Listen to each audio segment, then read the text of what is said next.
ऐसी भूमि है जिस भूमि पर हरि और हर एक ही स्वरूप में साथ में विराजमान। ऐसी भूमि दुनिया में कहीं पर भी नहीं है जो चंद्रभागा के तट पर है। स्वयं गंगा, स्वयं यमुना, स्वयं सरस्वती भी इस चंद्रभागा के तट पर आकर झाड़ू लगाती हैं। केवल क्यों, किस लिए? गंगा भी समय निकालकर इस चंद्रभागा के तट पर पहुंचती हैं, यमुना भी चंद्रभागा के तट पर पहुंचती है और सरस्वती भी चंद्रभागा के तट पर पहुंचती है।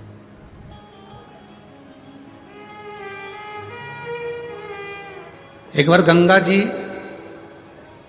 जब चंद्रभागा नदी के तट पर बैठी हुई बुआरी लगा रही थी, राह को बुआर रही थी, तब स्वयं राधा जी ने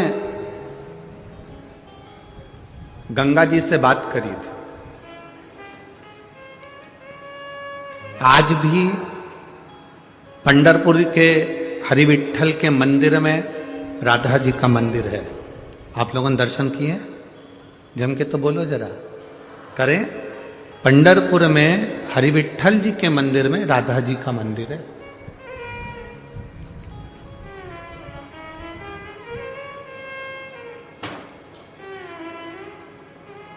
दुनिया में शायद पहला मंदिर होगा जो रुक्मणी जी भी मंदिर के अंदर है और राधा जी भी मंदिर के अंदर है।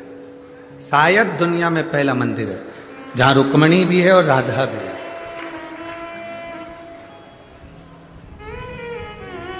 गोलोक धाम में राधा जी विराजमान है।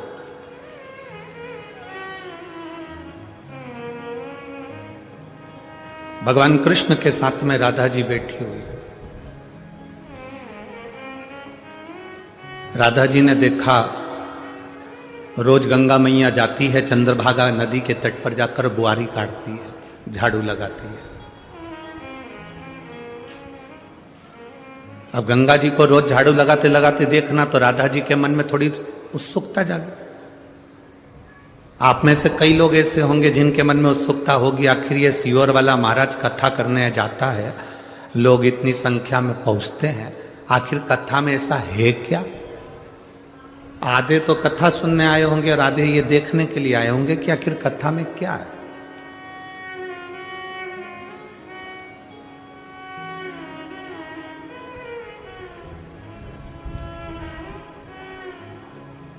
अब राधा जी के मन में ये उत्सुकता जाग गई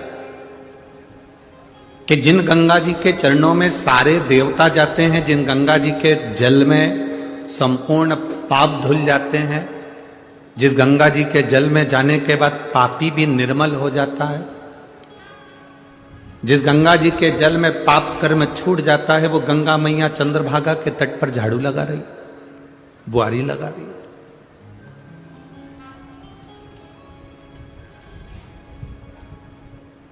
मैं पंढरपुर के इस पवित्र भूमि से कहना चाहूंगा, जैसे महाराष्ट्र का गौरव है छत्रपति शिवाजी महाराज, जैसे महाराष्ट्र का गौरव है छत्रपति शिवाजी महाराज, उसी तरह महाराष्ट्र की सबसे बड़ी दौलत है, डायमंड हीरा है वारकरी समाज। ये डायमंड हीरा है। वारकरी समाज कोई, वारकरी के अंतर्गत ये ना सोचें कि एक साधारण सा पंथ है, उन्होंने भजन गाया, कीर्तन करा, हरि विठ्ठल पांडुरंगा, हरि विठ्ठल रामकृष्ण हरि का स्मरण किया तो वारकरी। ना ना ना, वो महाराष्ट्र का डायमंड है, वो महाराष्ट्र का हीरा है।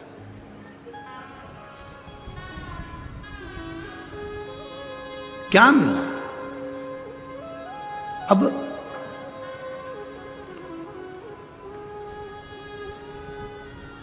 राधा जी के मन में एक संशय जाग गया और राधा जी के मन में जो संशय जागा वो बड़ा विचित्र संशय था।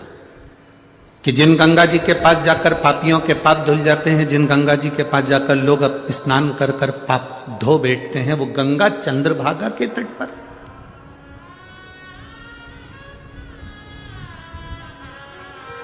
वो गंगा चंद्रभागा के तट पर।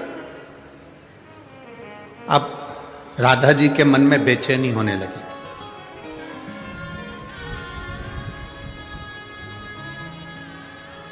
तुरंत राधा जी ने भगवान कृष्ण के पास बैठी थी और मन में उच्चिष्टता थी।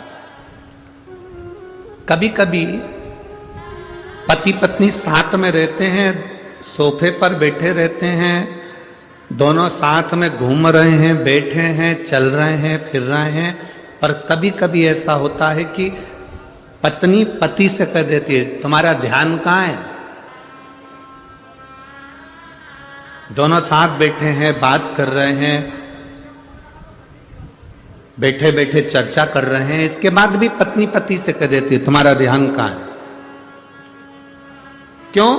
क्योंकि उसका ध्यान कहीं मोबाइल में होगा या कुछ सोच रहा होगा या विचार कर रहा होगा, तो ध्यान भटका हुआ होता, तो उसके स्मरण में नहीं। तुरंत कहा, तुम्हारा ध्यान कहां है? कहां है तुम्हारा ध्यान?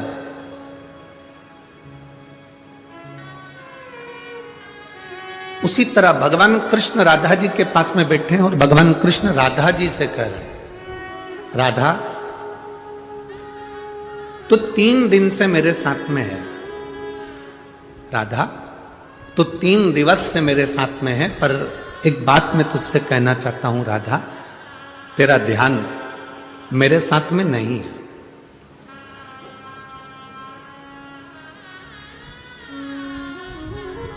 अरे खानो नहीं भावे मने, पीनो नहीं भावे, दौड़ दौड़ मन सत्संग जावे।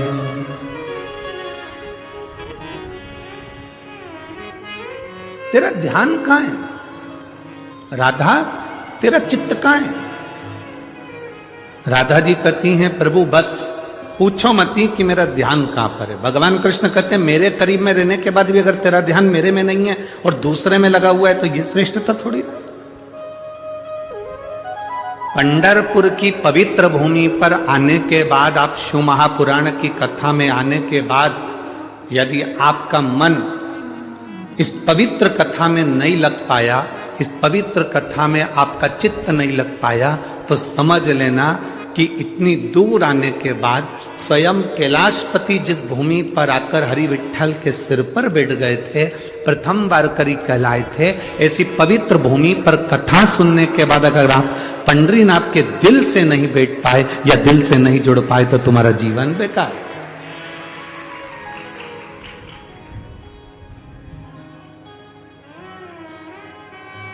अभी कथा का एक दिन पहले हम यहाँ पहुंच गए 24 तारीख को, तो पाटिल जी बोले, सांसद जी बोले और सभी लोग बोले कि सुबह 10 बजे का दर्शन करना है। दर्शन करने के लिए हम ठाकुर जी ने बुलाया, हरि विठ्ठल ने, वहां पहुंचे, क्योंकि उनकी आज्ञा बिना कुछ नहीं हो सकता। पंढरपुर का पत्ता भी पंढरीनाथ के बिना हिल नहीं सकता, यह बिल्कुल सत्य है। पत्ता भी नहीं हिल सकता।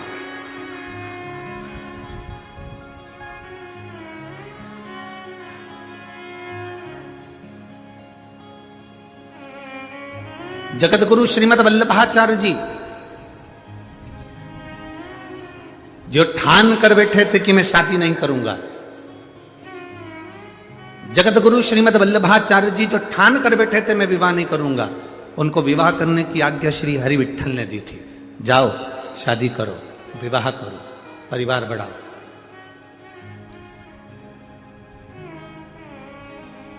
तब श्रीमद वल्लभाचार्य जी के घर में जो लाल जी प्रगटे, उनके घर में जो बेटे का जन्म हुआ, जो लाल जी प्रगट हुए, उनका नाम ही श्री विठ्ठल नाथ रख दिया था, गोसाई जी रख दिया। यहां पत्ता नहीं हिल सकता हरि विठ्ठल के बिना, एक पत्ता।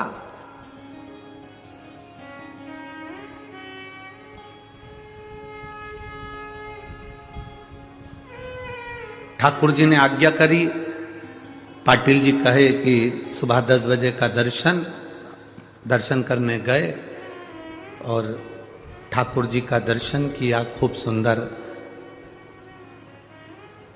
ट्रस्टी महोदय अध्यक्ष जी से मिलना हुआ, उनसे भी। अब कई लोग वहां कह रहे थे कि फोटो खींचने वाले, गुरुजी इधर देखो। फोटो वाले कह रहे थे गुरुजी इधर देखो। अब दिल तो उसने चुरा रखा था, इधर देखूं भी तो कहां देखूं। अब जिसको देखने के लिए तरस गए, इतनी जिंदगी निकाल दी जिसको देखने के लिए, और उसके पास जाने के बाद भी अगर तुम्हें देखूं तो फिर क्या खाते खा। वहां पहुंचने के बाद तो उससे निगाह मिलना चाहिए जिसके सम्मुख में आप पहुंचे हो। उसके पास पहुंचने के बाद उससे थोड़ा विचार करना चाहिए। गजब मेरे पांडुरंगा, हरि विठल गजब। अपने भक्तों के लिए कमर पर हाथ रखकर खड़े रहते, खड़े, गजब।